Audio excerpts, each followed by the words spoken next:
ኦሪት ዘፍጥረት ምዕራፍ 14 በስናዖር ንጉስ በኢፍራል በእስላር ንጉስ በአዩርክ በአይላ ንጉስ በኮዶምር በአሕዛብ ንጉስ በቲድአል ዘመን እንዲህ ሆነ። ከሰዶም ንጉስ ከባላ ከጎሞራ ንጉስ ከብርሳ ከአዳም ንጉስ ከነአን ከቦሴም ንጉስ ከሴምበር ዞአ ከተባለች ከቤላ ንጉስም ጋር ሰልፍ አደረጉ። እነዚህ ሁሉ በሲድም ሸለቆ ተሰብስበው ተባበሩ። ይኸውም የጨው ባህር ነው። 12 ዓመት ከለዶምዘር ተገዝተው ነበር።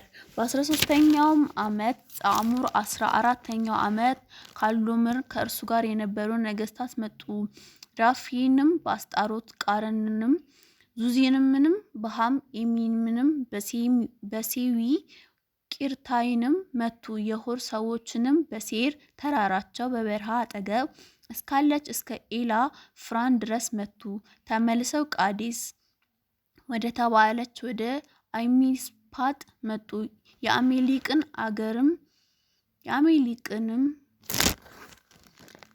የአሜሊቅንም አገር ሁሉን ደግሞ በኤሶን ታማር የነበሩን አሞራውያን መቱ። የሲዶም ንጉስ የጎሞር ንጉስ የአዳም ንጉስ የሰቦይም ንጉስ ዛኦር የተባለች የቤላ ንጉስም ወጡ። እነዚህ ሁሉ በሲድም ሸለቆ በእርሱ ላይ ለሰልፈው ወጡ።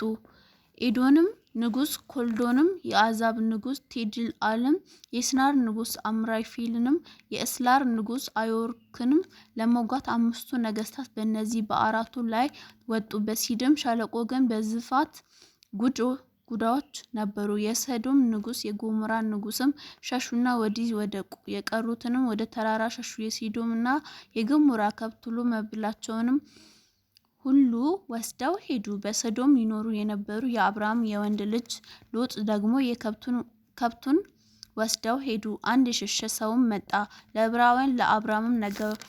እርሱ የኤስኮል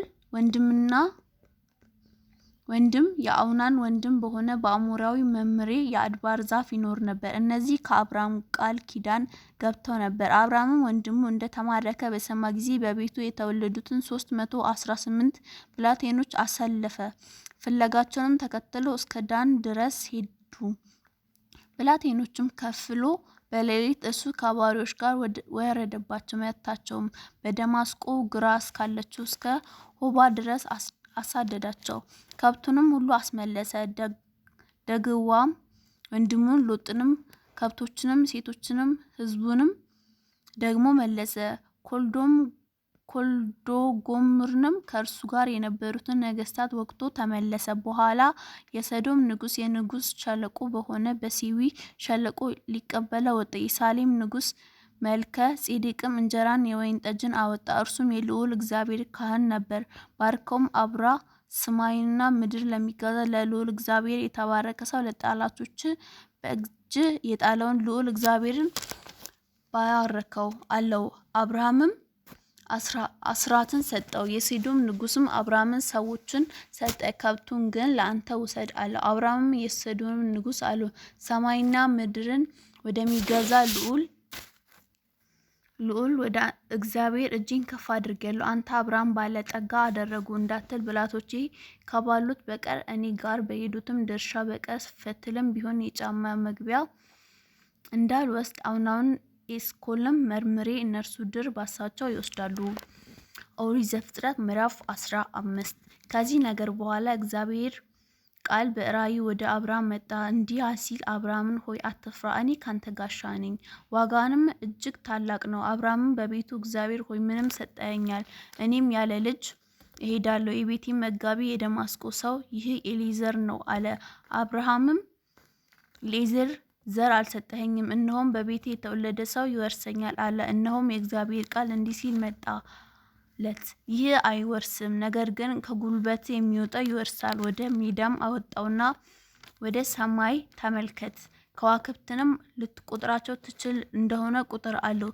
ዘርንም እንዲይዙ ይሆናል አለው። አብርሃም በእግዚአብሔር አመነ፣ ጻድቅም ሆነ፣ ተቆጠረለት። ይህች ምድር ተወርሳት ዘንድ እንድሰጥህ ከከለዳውያን ኡር ያወጣሁ እኔ እግዚአብሔር ነኝ አለው። አቤቱ እግዚአብሔር ሆይ እንደወርሳት በምን አውቃለሁ አለ። እርሱም የ3 ዓመት ጊደር፣ የ3 ዓመት ፍየል፣ የ3 ዓመት በግ፣ ዋኖስም ርግብም ያዝልኝ አለው። እነዚህ ሁሉ ወሰደለት፣ በየሁለትም ከፈላቸው። የከፈሉትንም በየወገኑ ትይዩ አደረጋቸው። ወፎቹንም ግን አልከፈለም። አሞራዎችም በስጋው ላይ ወረዱ፣ አብርሃምን አባረራቸው። ፀሐይ በገባች ጊዜ አብርሃም ከባድ እንቅልፍ መጣበት፣ እነሆ ድንጋጤ፣ ታላቅ ጨለማ ወደቀበት። አብርሃምም አለው፣ ዘርህ ለእርሱ ባልሆነች ምድር ስደተኞች እንዲሆኑ በእርግጥ እወቅ። ባሪያዎች አድርገው 400 ዓመት ያስጨንቋችሁ፣ ደግሞ በባርነት የሚገዟችሁ ሕዝብ ላይ እኔ እፈርዳለሁ። ከዚያም በኋላ በብዙ ከብት ይወጣሉ። አንተ ግን ወደ አባቶች በሰላም ትሄዳለህ፣ በመልካም ሽምግልና ትቀበራለህ። በአራተኛውም ትውልድ ግን ወደዚህ ይመለሳሉ። የአሞራውያን ኃጢአት ገና አልተፈጸመም እና ፀሐይም በገባች ጊዜ ታላቅ ጨለማ ሆነ። የምድጃ ጢስ፣ የእሳት ነበልባል በዚያ በተከፈለው መካከል አለፈ። በዚያ ቀን እግዚአብሔር አብርሃምን እንዲህ አለው፣ ቃል ኪዳን አደረገ። ከግብፅ ወንዝ ጀምሮ እስከ ትልቁ ወንዝ እስከ ለዘርህ ሰጥቻለሁ። ቄናውያንን ቄኔዛውያንንም ላንተ እሰጣለሁ አለው።